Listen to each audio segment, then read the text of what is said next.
मुंबई शहराचा प्रत्येक रस्ता हा मोहम्मद अली रोड करण्याचा प्रयत्न काही शक्तींचा आहे आणि त्यामुळे मुंबईकरांना मोठ्या प्रमाणावरती त्रास होत आहे।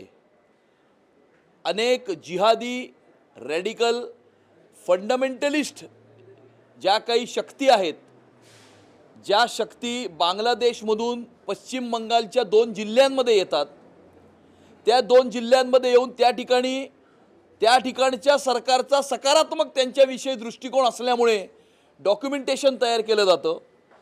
त्या डॉक्युमेंटेशनच्या आधारावरती त्या 2 जिल्ह्यातनं ते व्यक्ती मुंबई शहरामध्ये येतात। त्या डॉक्युमेंटेशनच्या आधारावरती मुंबई शहरामध्ये डॉक्युमेंटेशन हे तयार केलं जातं।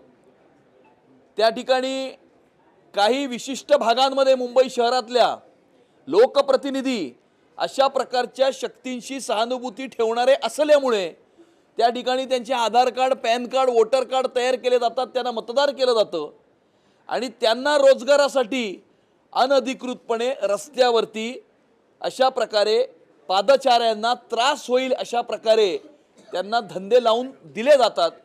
अशा प्रकारच्या सर्व इल्लीगल इमिग्रंट्स जे अनधिकृतपणे या मुंबई शहरामध्ये आले आहेत, अनधिकृतपणे मुंबई शहरामध्ये राहत आहेत आणि अनधिकृतपणे मुंबई शहराच्या रस्त्याला त्यांनी विळखा घातलेला आहे, अशा प्रकारच्या सर्व अनधिकृत एलिमेंट्सवरती मुंबई महानगरपालिका कारवाई करेल।